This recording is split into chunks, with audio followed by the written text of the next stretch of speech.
America की तरफ से मैं ज़ाती तौर पे समझता हूँ कि उसको गारंटी थी, जब ये नरेंद्र मोदी अमेरिका गए थे, एक बहुत बड़ा जलसा किया और वहाँ का अपने वोटर को एश्योर कराया कि ये उनको सपोर्ट करेंगे। अब इंतखाबात होने तक, प्रेसिडेंशियल इलेक्शन अमेरिका में होने तक ये उसको गारंटी है कि आपके कोई इंटरनेशनल प्रेशर नहीं आएगा, न सैंक्शन लगेंगी, न यूएन हरकत करेगा, न वेस्टर्न कंट्रीज ह्यूमैनिटेरियन प्लेन से इंसानी हकूक के तमाम अदारे खामोश रहेंगे। इस अदारे में इस वक्त में अगर आप इस मूवमेंट को सप्रेस कर सकते हो, जो तरीका इजराइल पैलेस्टाइन में यूज करता है वो करते हुए ताकत का इस्तेमाल करो, दुनिया कुछ नहीं कहेगी। अगर ये कर सकते हो तो कर गुजरो। अब ये कुछ वो कर रहा है और अगले प्रेसिडेंशियल इलेक्शन तक मुझे यकीन है कि हिंदुस्तान के ऊपर कोई प्रेशर नहीं आएगा। ये साहब 6 महीने जो बात कही है, 6 महीने में अब जो देखेंगे, जो गुज़िश्ता 2 महीने गुजर चुके हैं उसके अंदर क्या कुछ होता रहा। बयान तो आ जा रहा है मकबूजा कश्मीर के अंदर के जो हालात देखें आप कि 3 महीने में 100 से ज्यादा कश्मीरी नौजवान शहीद हुआ है, बल्कि तादाद इससे भी ज्यादा है। साहब देखें मेरी बात सुनिए, मैं काफी अर्से से हम कह रहे हैं और बात इस पे हो रही है। इस वक्त इंटरनेशनल प्रेस भी, इस वक्त जो इंटरनेशनल सियासी मुबस्सरीन जो प्रेडिक्शंस करते हैं और जो सूरत हाल बन रही है, वो ये कह रहे हैं कि और कुछ हो ना हो, ये जो रीजन है, जिस रीजन में मिस्र से लेके हमारे तक चीन तक आता है, इस रीजन के अंदर अगले 6 महीने बहुत इंपॉर्टेंट हैं। और वो अगले 6 महीने इसलिए इंपॉर्टेंट हैं कि सबसे पहली बात है कि अगले 6 महीनों के अंदर अंदर ही अफगानिस्तान के अंदर एक गवर्नमेंट जो है उससे मुकम्मल तौर पर आ जाना है, और वो बावजूद कोशिश के भी ना आने की कोशिश के तब भी उसने आना ही आना है। दूसरी चीज ये है कि इजराइल ने अपना जो है पूरे का पूरा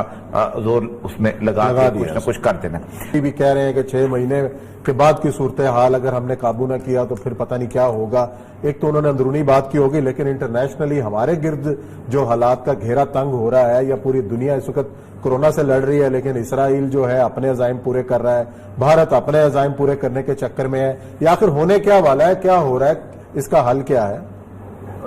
देखिए जी, हल तो ये बड़ा एक कॉम्प्रिहेंसिव क्वेश्चन है, लेकिन यकीनन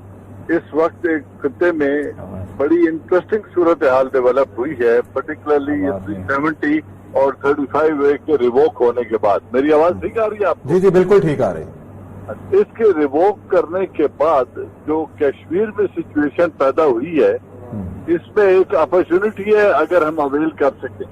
और खुदा ना खास्ता अगर अवेल न कर सके तो फिर एक बहुत बड़ा चैलेंज है जो क्रिएट हो जाएगा, और फिर उसमें हम बड़े एक डिफेंसिव पे आ जाएंगे। ठीक है, अपॉर्चुनिटी ये है कि इसका स्टेटस तब्दील करने की वजह से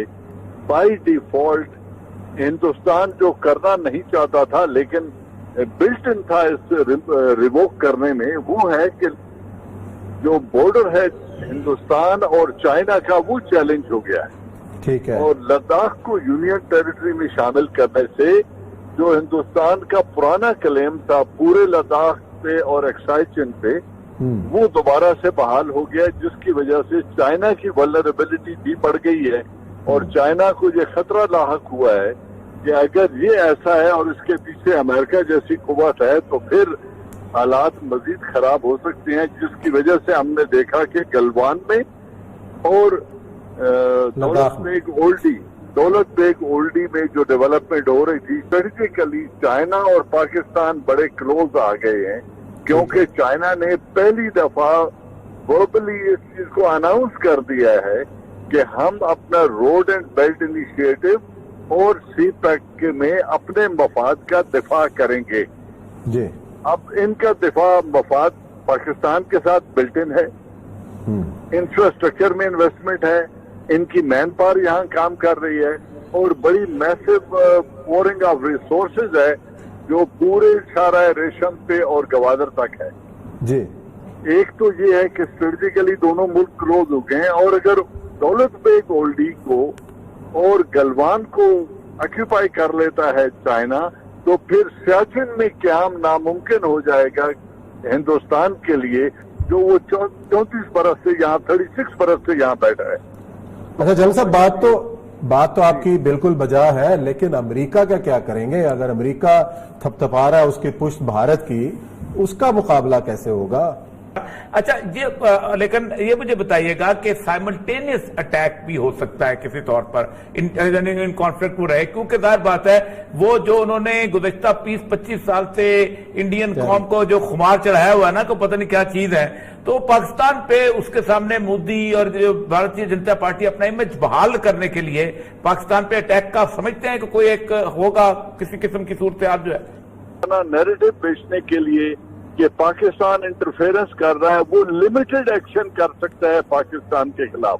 جی اچھا جنرل صاحب، ایک تو ہم بات کر رہے ہیں کہ جس کی اہلیت کی بات کی آپ نے، تو اگر ہم گزشتہ 3 مہینے کا جائزہ لیتے ہیں تو سینکڑوں کشمیری نوجوان اس عرصے کے دوران شہید کیے جا چکے ہیں. خاص طور پر پچھلا جو مہینہ گزرا ہے، ابھی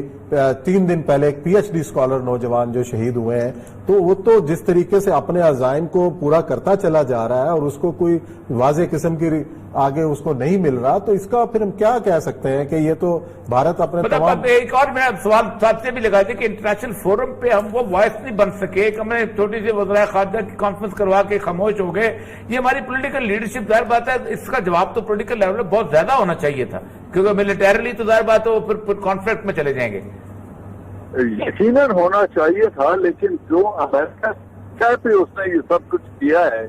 امریکہ کی طرف سے میں ذاتی طور پہ سمجھتا ہوں کہ اس کو گارنٹی تھی. جب یہ نریندرا مودی امریکہ گئے تھے، ایک بہت بڑا جلسہ کیا اور وہاں کا اپنے ووٹر کو ایشور کرایا کہ یہ ان کو سپورٹ کریں گے. اب انتخابات ہونے تک، پریزیڈینشل الیکشن امریکہ میں ہونے تک یہ اس کو گارنٹی ہے کہ آپ کے کوئی انٹرنیشنل پریشر نہیں آئے گا، نہ سینکشن لگیں گی، نہ یو این حرکت کرے گا، نہ ویسٹرن کنٹریز ہیومینیٹیرین پلین سے انسانی حقوق کے تمام ادارے خاموش رہیں گے.